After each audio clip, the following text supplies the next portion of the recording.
Japan मुसलमानों से कितनी नफरत करता है, इस बात का अंदाजा आप ऐसे लगा सकते हैं कि वहां एक मस्जिद बनने पर इतना बवाल हो गया कि पूरा देश ही सड़कों पर उतर आया और मस्जिद को तोड़ने की मांग पर अड़ गया। जापान में एक मस्जिद के लिए लोगों का गुस्सा क्यों फूटा, ये हम आपको आगे वीडियो में बताएंगे, लेकिन उससे पहले ये खुलासा कर देते हैं कि जापान में मुस्लिम कब्रिस्तानों पर भी पूरी तरह से बैन है। जापान सरकार ने अपने देश में मुस्लिम कब्रिस्तानों को बंद करने की घोषणा की है। बता दें कि जापान में लगभग जो मुसलमानों की संख्या है वो 2 लाख बताई जाती है, जिनमें से ज्यादातर इंडोनेशिया और मलेशिया जैसे देशों से आने वाले प्रवासी मजदूर हैं। 2025 के इस नए कानून को लागू किए जाने पर मुस्लिम समुदाय ने विरोध जरूर जताया, लेकिन जापानी कानून में विदेशी धार्मिक प्रार्थनाओं को स्थायी नियमों के अधीन रखा जाता है। जापान के ओसाका शहर में केवल एक मुस्लिम कब्रिस्तान है और अब नए आदेश के मुताबिक उसे भी बंद किया जाएगा। इतना ही नहीं, जापान के अंदर मस्जिद बनाने, नमाज के लिए लाउडस्पीकर का इस्तेमाल करना और सड़कों पर नमाज पढ़ने पर भी पहले से ही कानून के तहत बैन बताया जाता है। अब बात करते हैं उस ताजा विवाद की जिसने पूरे जापान में हलचल मचा दी और पूरी दुनिया की नजर इस वक्त जापान पर जा टिकी। दरअसल जापान के फुजीसावा शहर में इन दिनों एक बड़ा विवाद खड़ा हो गया है।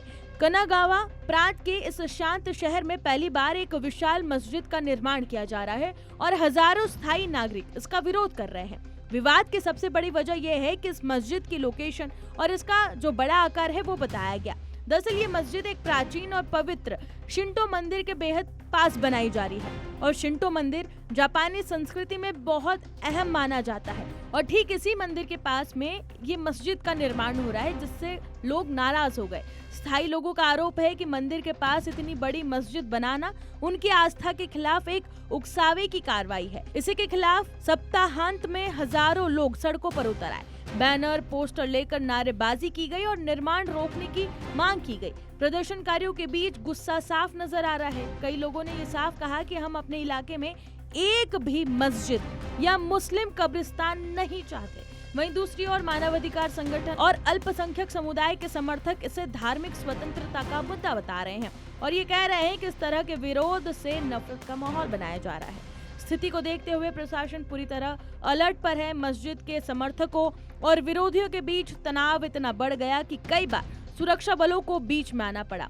स्थायी प्रशासन शांति बनाए रखने की अपील कर रहा है और दोनों पक्षों के बीच बातचीत कराने की कोशिश जारी है। अगर जल्द समाधान नहीं निकला तो मामला संसद और अदालत तक जा सकता है। अब इस पूरे विवाद का एक बड़ा एंगल भी आप समझ लीजिए। दरअसल पिछले 20 सालों में जापान में मुस्लिम आबादी तेजी से बढ़ रही है।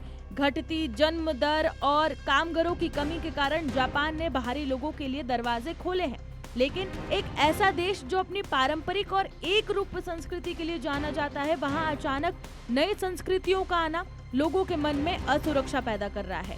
फुजीसावा का ये विवाद सिर्फ एक मस्जिद का नहीं बल्कि जापान के पारंपरिक मूल्यों और बदलते समाज के बीच टकराव की कहानी बन चुका है। वहीं बता दें कि जापान के प्रधानमंत्री ताकाइची जो है वो अपनी जापान फर्स्ट नीति के लिए जानी जाती है और वो पहले भी कई बार ये कह चुके हैं कि विदेशी कामगारों का स्वागत है, लेकिन उन्हें जापान के नियम और परंपराओं का पालन करना होगा। वहीं बता दें कि सिर्फ जापान ही नहीं, मुसलमानों का हाल चीन में क्या है उसका खुलासा भी जाते जाते आपके सामने कर देते हैं। चीन सबसे ज्यादा मुसलमानों से नफरत करता है। चाइना अपने यहाँ पर जितनी भी मस्जिदें हैं उन्हें तुड़वा कर पब्लिक टॉयलेट में बदल दे रहा है। वहाँ के मुस्लिम लोग जो हैं वो दाढ़ी नहीं रख सकते, अपने नाम के आगे मोहम्मद नहीं लगा सकते हैं, खुले में रोजा नहीं रख सकते हैं, नमाज अदा नहीं कर सकते हैं, औरतें हिजाब पहनकर बाहर नहीं निकल सकती। चीन पाकिस्तान का फायदा उठाकर सी पैक के जरिए और ग्वादर पोर्ट के जरिए मिडिल ईस्ट तक अपना सारा ट्रेड करता है, रणनीतिक हित साध रहा है। लेकिन दूसरी तरफ ही देखें तो चाइना जो है वो मुसलमानों से सख्त नफरत करता है और कई बार कई रिपोर्ट्स में ये खुलासा भी हुआ है कि कैसे मुसलमानों का हाल बद से बदतर हालत में है चाइना में। वहीं अब ये जो जापान से रिपोर्ट आई है उसने भी मुस्लिम देशों में खलबली मचा दी है।